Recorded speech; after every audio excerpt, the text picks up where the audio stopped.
कैसे आप लोग उम्मीद करते हैं कि अच्छे होंगे दोस्तों। ठीक है, देखिए बहुत सारे लोगों के मन में डाउट है कि एसएससी जीडी कांस्टेबल आखिर है क्या। ठीक है, जो नए लोग हैं, नए फार्म अप्लाई करना चाहते हैं, तो उन लोग को हम बताना चाहते हैं कि एसएससी जीडी कांस्टेबल क्या है, नौकरी कैसी होती है, योग्यता और आयु सीमा क्या है, भर्ती प्रोसेस क्या है, सैलरी कितनी होती है और इसमें भर्ती होने पर कौन कौन से पोस्ट मिलते हैं, क्या क्या करना पड़ता है। ठीक है, इस वीडियो में हम एसएससी जीडी से रिलेटेड सारा डाउट आपको क्लियर कर देंगे। ठीक है, तो आइए सबसे पहले हम आपको बात करते हैं नौकरी की। तो देखिए, ये नौकरी जो है ये सरकारी है। ठीक है, अर्धसैनिक की नौकरी है ये, जिसे पैरामिलिट्री कहते हैं। और ये किसके अंतर्गत होता है, तो गृह मंत्री के। ठीक है, गृह मंत्रालय के अंतर्गत ये नौकरी होते हैं, न कि राष्ट्रपति के अंतर्गत। ठीक है, राष्ट्रपति के अंतर्गत केवल आर्मी एयरफोर्स नेवी होता है, लेकिन ये एसएससी जीडी की नौकरियाँ जो होती हैं वो किसके अंतर्गत होती हैं, तो गृह मंत्रालय के अंतर्गत होती है। ठीक है, अगर इसकी योग्यता और आयु सीमा का बात करें तो ये 10th पास पे है। ठीक है, एसएससी जीडी की नौकरी 10th क्लास पर है और इसमें मेल फीमेल भारत के किसी भी राज्य से अगर निवास करते हैं तो अप्लाई कर सकते हैं। इसमें अगर आयु सीमा का बात करें, ठीक है दोस्तों। और देखिए, एक छोटा सा रिक्वेस्ट है कि अगर आप नए हैं तो हमारे चैनल को सब्सक्राइब कर लें और बेल आइकन को जरूर प्रेस करना दोस्तों। ठीक है, करते हैं तो जनरल में, ठीक है, पूरा हम बताएंगे डिस्कस। तो जनरल में 18 से 23 वर्ष आयु होना चाहिए, चाहे वो आप मेल हो या फीमेल हो। ठीक है, मेल हो या फीमेल हो, जनरल कैटेगरी से अगर निवास करते हैं कहीं के भी हो, किसी भी स्टेट से, तो आपको 18 से 23 वर्ष एज होना चाहिए। उसके बाद से अगर ओबीसी में, जो लोग ओबीसी यानी कि अदर बैकवर्ड क्लास के अंतर्गत आते हैं, चाहे मेल हो या फीमेल हो, किसी भी स्टेट से बिलोंग करते हो, ठीक है, तो उनका क्या होगा, उनका जो होगा जनरल का जो उम्र है 18 से 23, तो उनका ये जो 23 में है ना वो +3 हो जाता है, तो 18 से 26 हो जाएगा। ठीक है, अगर वहीं हम एसटी का बात करें, ठीक है, एससी और एसटी का, तो उसका जो होगा 18 से लेकर के कितना हो जाएगा, जो 23 वर्ष जनरल का होता है उसमें 4 वर्ष ऐड हो जाएगा, यानी कि 27 वर्ष। चाहे आप मेल हो या फीमेल हो, 18 से 27 वर्ष आयु सीमा हो जाएगी और योग्यता 10th क्लास होगी ही, चाहे आप किसी भी बोर्ड से हो, मान्यता प्राप्त बोर्ड होना चाहिए, चाहे सीबीएसई हो या कोई भी स्टेट बोर्ड हो। ठीक है, अगर और ऊपर की तरफ में अगर किया है, मतलब न्यूनतम हम क्वालिफिकेशन बता रहे हैं। अगर हम भर्ती प्रोसेस का बात करें दोस्तों, तो देखिए सबसे पहले, मतलब कि 2018 से पहले जो वैकेंसी आई थी तो उसमें क्या होता था, पहले रनिंग होता था, लेकिन इस समय अब क्या होगा, तो देखिए 2018 में भी हुआ था और इस समय 2021 में भी होगा। ठीक है, तो सबसे पहले CBT1 यानी कि कंप्यूटर बेस्ड टेस्ट होगा। उसमें क्या होगा, तो 4 सेक्शन में पेपर होंगे, मतलब 1.5 घंटे में 4 सेक्शन जो होगा पेपर, तो एक ही पेपर में होगा 4 सेक्शन। तो उसमें होगा पार्ट ए में मैथ आ जाएगा 25 मैथ, पार्ट बी में 25 रीजनिंग, पार्ट सी में 25 जीके और पार्ट डी में 25 हिंदी रहेगा, नहीं तो 25 इंग्लिश, जो आप करना चाहते हैं। हिंदी करेंगे तो हिंदी, इंग्लिश करेंगे तो इंग्लिश। ठीक है, तो ये 100 नंबर का क्वेश्चन रहता है और माइनस मार्किंग नहीं था, लेकिन इस समय हो सकता है कि माइनस मार्किंग हो, क्योंकि सभी परीक्षाओं में माइनस मार्किंग चल रहा है। ठीक है, तो हो सकता है कि CBT1 जो CBT एक ही होता है, CBT का मतलब कंप्यूटर बेस्ड टेस्ट हो जाता है, मतलब कंप्यूटर आधारित टेस्ट। तो उसमें अगर आप क्वालिफाई करते हैं, ठीक है, उसमें क्वालिफाई करने के बाद से आपको मेरिट निकलेगी। मेरिट के बाद से जो आएगा आपको किस लिए, PET PST, PET और PST, इसका मतलब क्या होता है, फिजिकल एलिजिबल टेस्ट और फिजिकल स्टैंडर्ड टेस्ट।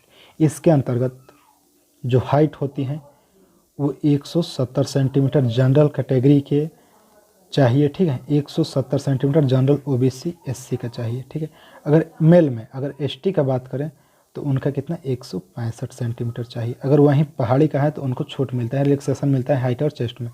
अगर फीमेल का बात करें तो फीमेल का भी छूट मिलता है, उनका लगभग में 162 सेंटीमीटर जनरल का और 157 सेंटीमीटर ST का फीमेल कैटेगरी में होता है। ठीक है, तो ये होता है, फीमेल में चेस्ट नहीं मापा जाता है। जी हाँ दोस्तों, तो ये तो हो जाएगा, ये क्या कहते हैं हाइट का। अगर चेस्ट का बात करें तो मेल में केवल चेस्ट होता है तो 80 से 85 होगा, किसका, जनरल का या OBC SC का होगा।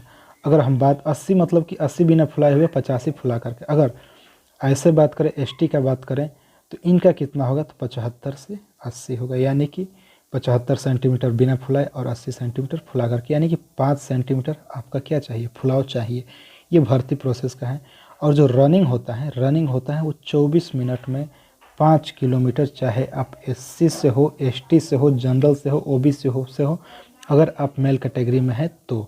ठीक है, उसके बाद से अगर फीमेल का बात करते हैं तो इनका 5 किलोमीटर रनिंग नहीं होता है, इनका 3 किलोमीटर के नियर अबाउट रनिंग होता है। ठीक है, 3 किलोमीटर के नियर अबाउट इसका रनिंग होता है और इनका जो होता है वो शायद 18 मिनट होता है।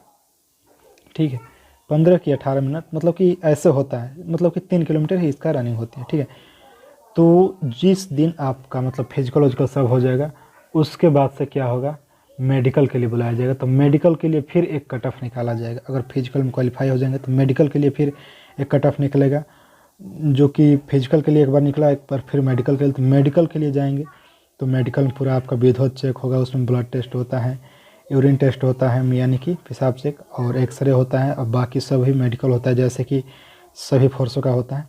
उसके बाद ठीक है, जब ये सब प्रक्रिया हो जाएगा तो उसके बाद क्या होता है दोस्तों, हम आपको बताते हैं कि जब सभी हो जाएगा और जिसका जो फिट नहीं होंगे उनको RME दिया जाएगा। RME जब मिलेगा तो RME यानी री मेडिकल एग्जामिनेशन के लिए बुलाया जाएगा।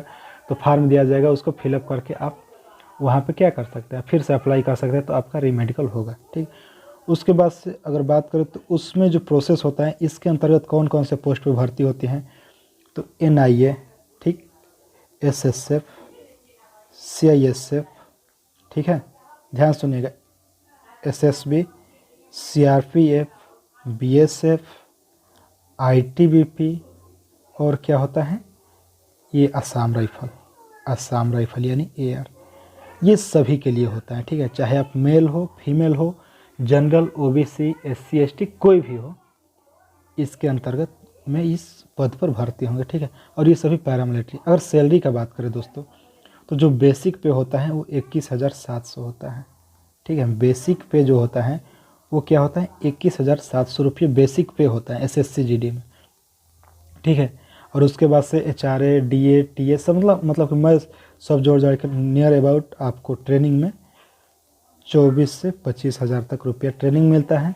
और उसके देखिए, उसके बाद से हम बता दें कि ये एक ऐसी नौकरी है कि ट्रेनिंग के दौरान से ही पूरा पैसा आपको मिलने लगता है। ठीक है, ट्रेनिंग के दौरान से ही पूरा पैसा मिलने लगता है। और इसका जो ट्रेनिंग होता है वो 11 मंथ यानी कि 44 वीक यानी कि 44 सप्ताह का होता है। ठीक है, और इसमें दोस्तों सबसे बड़ी जो खासियत है इस नौकरी का ये खासियत है कि आप 60 ईयर्स के एज तक आप नौकरी इसमें कर सकते हैं। लेकिन इसमें पेंशन की सुविधा आर्मी, एयरफोर्स, नेवी जैसा नहीं है। ठीक है, आर्मी, एयरफोर्स, नेवी जैसा इसमें क्या है, पेंशन की सुविधा नहीं है दोस्तों, आप लोग ऐसे जानते भी होंगे। और सभी कैंटीन वैंटीन का सुविधा सब है इसमें। तो दोस्तों उम्मीद है कि ये SSC GD कांस्टेबल से रिलेटेड जो भी डाउट होगा या हो रहा होगा आपके मन में, वो सब दूर हो गया होगा कि किस प्रकार की नौकरी है, योग्यता और आयु सीमा क्या है, भर्ती प्रोसेस क्या है, सैलरी कितनी मिलती है। ठीक है दोस्तों, तो आप अपने दोस्तों में इस वीडियो को ज़रूर शेयर कीजिएगा दोस्तों, और नए हैं तो चैनल को सब्सक्राइब तो ज़रूर कर देना और बेल आइकन को प्रेस कर देना दोस्तों, ताकि सभी SSC GD से रिलेटेड नोटिफिकेशन पल का और अपडेट आप तक सही समय पर पहुँचते रहे दोस्तों। तो जय हिंद, बेस्ट ऑफ लक। आप फार्म ज़रूर अप्लाई कीजिएगा दोस्तों। ठीक है, तो फिर मिलेंगे आगे की वीडियो में, तब तक के लिए जय हिंद दोस्तों।